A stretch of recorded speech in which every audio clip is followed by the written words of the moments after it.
Good morning, everybody. My name is TERESA, as you know. I come from Portugal, and I was in charge of the school building modernization program. I was invited by the Minister of Education of the time to rethink school facilities and bringing up them to higher standards. I prepared this presentation with two parts. The first one, I'd like to remember you some issues that are involved in the reconfiguration of school buildings and are mostly based on pedagogical changes.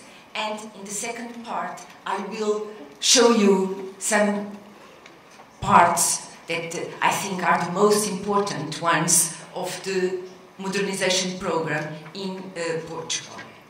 Regarding pedagogical change, we shall be aware that we are moving from a teacher-centered learning model to a learning-centered model. And these changes involved a content focus to a process focus, a most learning process based in learn how to learn, from memory and rote learning routines to critical thinking, from individual work to group and team work, to a competitive mode of learning to a collaborative mode of learning, from listening to discussing and an exploratory talk, the ability to communicate, from problems not real to authentic problem solving, to a most disciplinary focus learning to a cross-disciplinary learning, and to rigid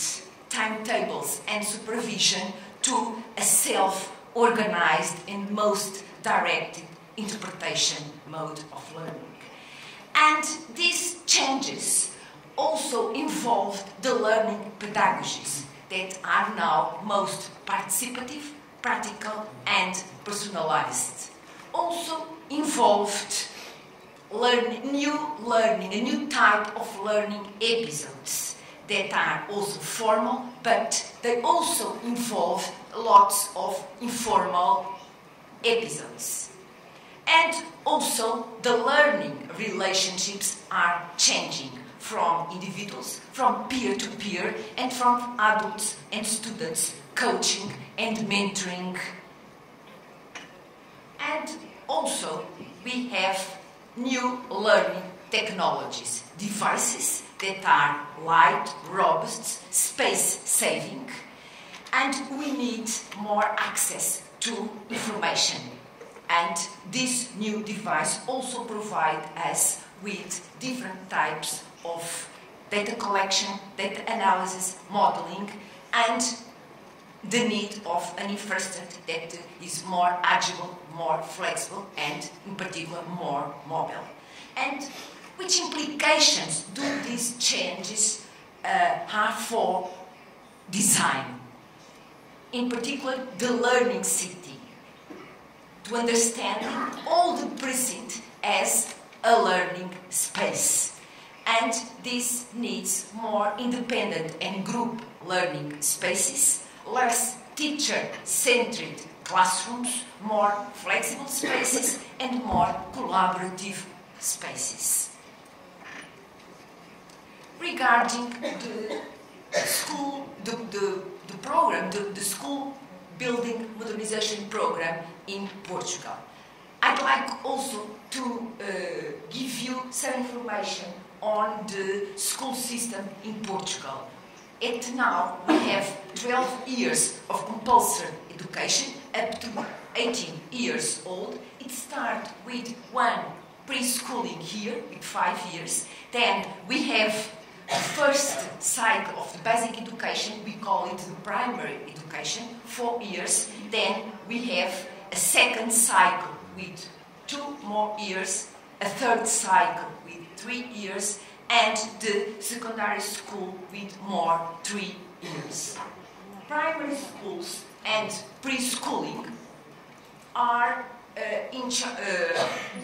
the responsibility for the school assets of the primary and the preschooling are focused on local authorities, the municipalities. And the other cycles are centralized, and responsibility is based on the Ministry of Education.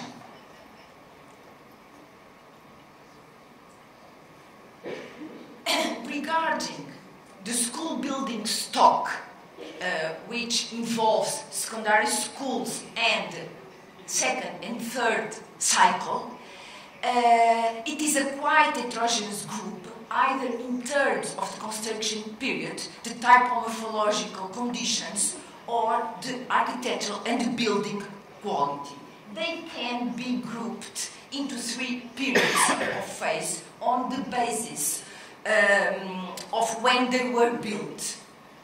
A first group from late 19th century up to 1935, a second group from 1935 up to 68, and a third group from 68 onwards. But it is important to note that of the total number of this building stock, 23% were built up to the 60s. The remaining schools, 77%, were built after 68, following the application of standard design solutions, in particular pavilion-type schools.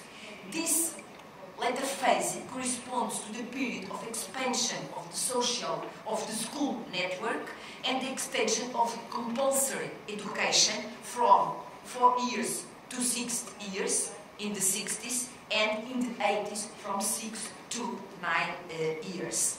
This classification made it possible to link the school programming, architectural features, and building process, and to support a typified characterization of the current condition, the diagnosis.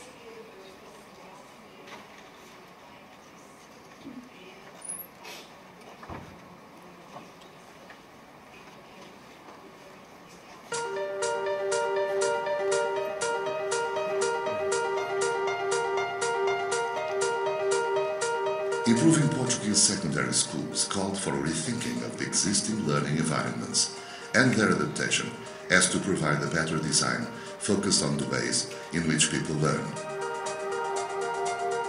The design approach is not based on an ideal blueprint for a school, but rather on creating effective educational environments that fit the vision and objectives of their community, while contributing to the efficient management of facilities and ensuring the robustness of the intervention over time.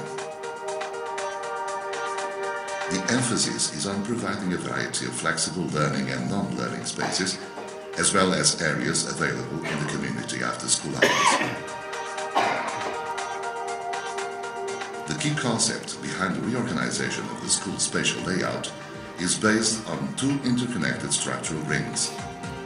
A shallow one connects all the school spaces available to the community after school hours. A deeper one intertwines the formal learning core with teachers' workspaces. These 2 rings intersect in the informal learning core space. Formal learning areas include space for individual, small group, and large group learning. These spaces create a network environment for distributing learning, much as ICT systems share and distribute the resources and information. These spaces are prepared to optimize relationships, particularly between student and teacher, but also among students. To help learners make connections among the things they learn and between their learning and their lives. A successful school environment is one that can be used 365 days a year and creates as many chances to learn outside the classroom as it does inside.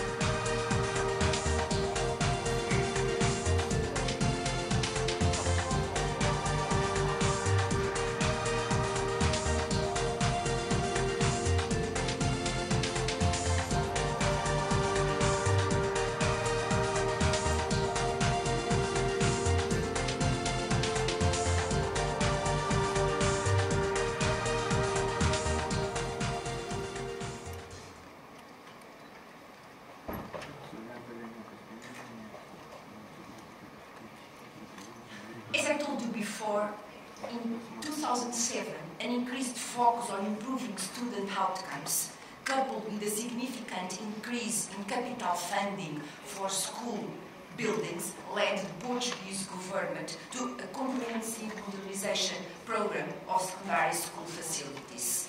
And in doing so, the government had three principal concerns in relation to school facilities: physical deterioration, poor environmental standards, functional inadequacy for teaching and learning. The program aimed at optimizing public school facilities program funds by bringing school facilities up to higher standards, opening schools to a wider community, and providing for the future maintenance and conservation of the buildings thus modernized. To manage the program, the government decided to create a special proposed 100% owned, public-owned company named Parque Escolar, with a high degree of administrative and financial autonomy, closely supervised by the Ministry of Education and the Ministry of Finance.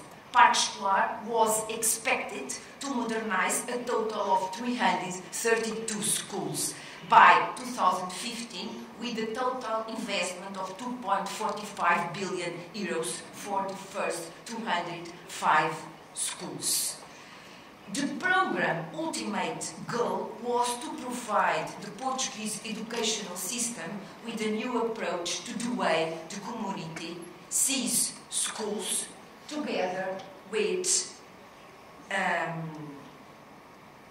provision of academic and vocational education options and the concept of lifelong learning. The modernization of the physical infrastructures involved redesigning the existing facilities by reorganizing the spatial layout, recovering and restoring built inadequate spaces, replacing failed building systems and components, improving environment comfort standards, safety, accessibility conditions, and as well as energy efficiency and data access systems. A comprehensive model was established to reorganize the school layout and to be later customized by each design team according to the school educational vision and needs of the school communities. This model, as you have seen in the video, was applied to each school by the designers who were involved. This is a specific case where the model was applied. The key concept behind the reorganization of the spatial layout, as you have seen in the video, is based on two interconnected rings, structural ones, a shallow one connecting all the school spaces that are available to be open to the community after school hours, and a deeper one intertwining the teaching core with the teachers and the students' workspaces. These two rings intersect in the informal learning core spaces where the social spaces are located. New standards for state-of-the-art school facilities were developed, providing a benchmark to ensure adequacy and quality and equity across the school system and parity within the European Union. Note that in 2006, Portugal adopted the European Union directives on building energy efficiency, air quality and noise certification. The program was therefore the first major investment on public buildings in Portugal that had to adopt the new legislation and requirements. This included new integrated central mechanical ventilation and acclimatization systems for classroom, working spaces and social areas. Common guidelines were established for lighting, temperature, acoustic, and mechanical equipment. All schools were also equipped with wireless data access to enable massive, effective use of common spaces. A set of project manuals was made available, providing the designer's team with guidance and master specifications regarding the reorganization of the school layout, the design of individual space, such as classrooms, labs, workshops, finishing materials and furniture, as well as health and safety and environmental design and services. By providing standardized solutions and specifications, it was intended to facilitate the design process, to ensure the quality of the school facilities, and to make the construction and repair of the school buildings more cost-effective, taking into account code, appliance, and time criteria. Let's start to give you an idea of these new special layouts we have developed. This is the case of the science labs. This model was adopted to promote specific spaces for science teaching that are physically and visually accessible to the rest of the school. They were designed to allow diverse ways, modes of teaching, and to facilitate various types of experimental work, practical and hands-on work, alongside individual or group-based research. We believe that by creating learning opportunities in the science areas, in particular adaptable and stimulating environments, not only we are contributing to environmental educational performance, but also we are helping students' interest and involvement in science matters. These are some of the features we have introduced into the laboratory spaces. This is the teaching wall that is placed in the top of the room with a lower body made of washable material, resistant, and with a kind of a front side filled with a sliding white ceramic board for writing and at the same time allowing multimedia projection. Here you can see the teaching wall, as we call it. And also the idea was to have great flexibility into the room to allow different configurations and different modes of teaching and learning. And at the same time, the laboratory can also be used for different types of classes, including small groups, large group demonstration activities, or even theoretical classes. We have applied the same strategy to the common classrooms and art studios.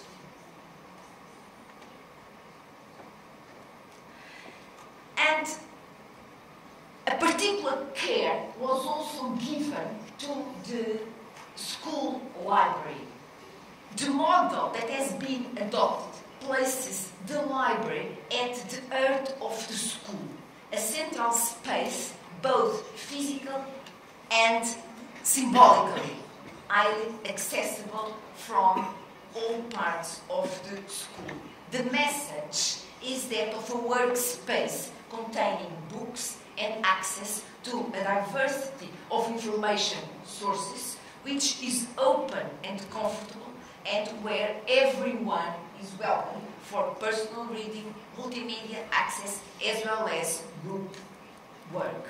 In addition to occupy the privileged location at the school's functional and symbolic center, the aim is to make the library space highly flexible, to allow for varied use, extended to community at large, as well as to people with impaired mobility and special educational needs, and to adapt over time to new requests arising from population growth and both curricular and technological change through low-cost changes.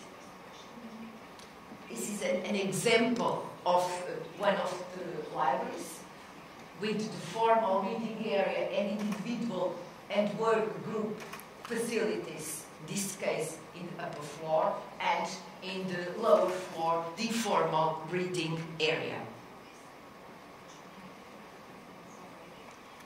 Some other places were also considered in our manuals, like the teachers' rooms, allowing not only to socialize but to work inside school, informal learning spaces, indoor and outdoor, the areas allocated to cafeterias and food halls, and other facilities inside the school, like the toilets.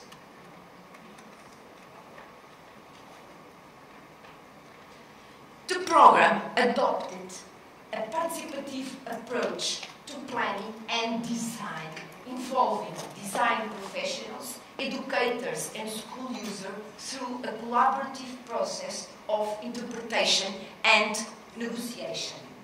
The interaction between the school board and design team began as early as the program development phase, thus providing exceptional conditions for schools to get involved in the decision-making process and the solutions to be put in place. At the pre-design stage, just in the beginning, school boards were asked to evaluate their current and future educational needs and to set out the school vision and goals that the school wanted to achieve.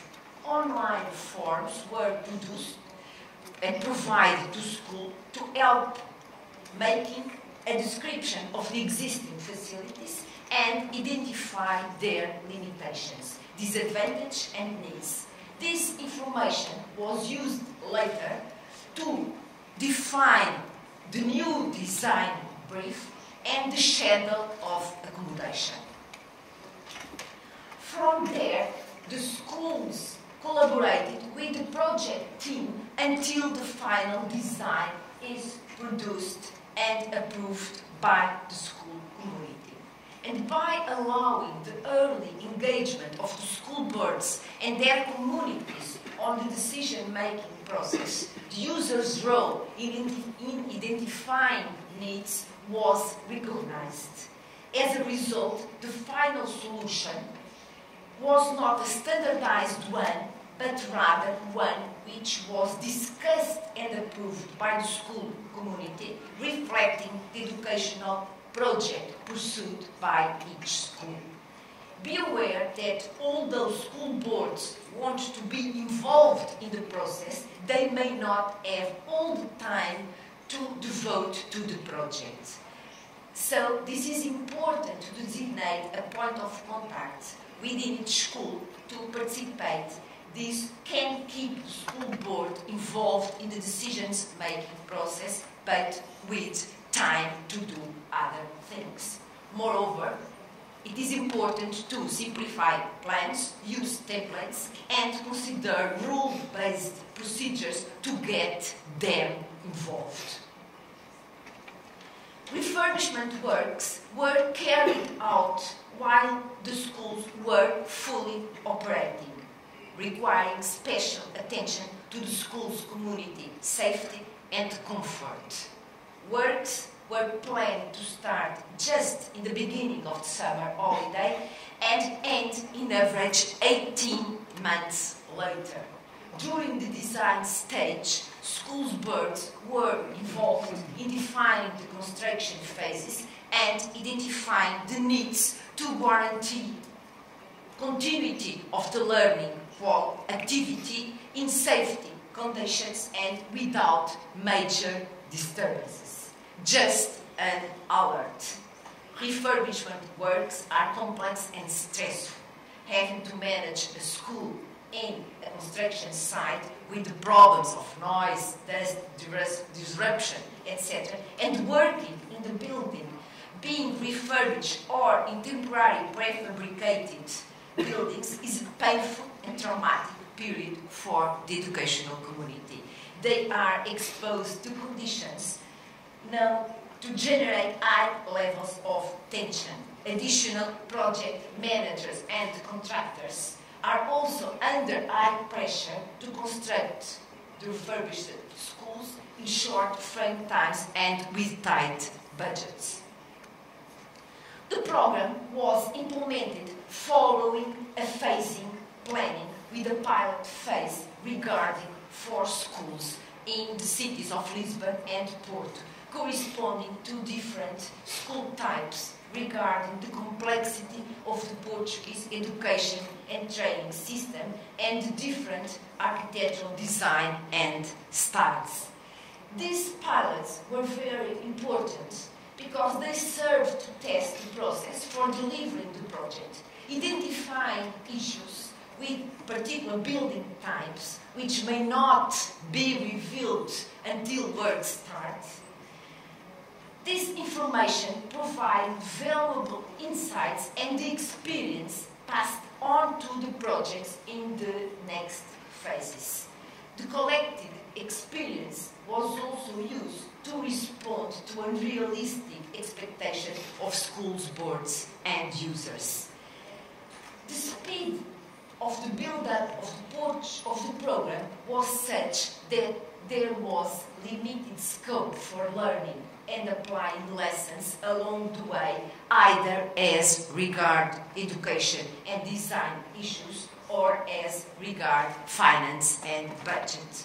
Thus, the pilot phase was critical. It was an important step that contributed to build efficiency and cost control of individual projects and at the same time to consolidate the project delivery. To finalize, I'd like to give you some advices that can be drawn from these experiences. Firstly, an effective use of resources and cost control is required. This means high efficient solutions following criteria of suitability, robustness, cost effectiveness, or in other words, school building refurbishment is only justified when educational, technical, and economic-based criteria are put together in balance. It would be pointless to rehabilitate a school building if the interventions does not take into account progress in the field of education and the importance of providing high-quality solutions and specifications to learning environments. Investment savings and standardized solutions to be applied across a wide range of educational facilities to make the construction and repair of schools buildings more cost-effective are critical, but they are not enough.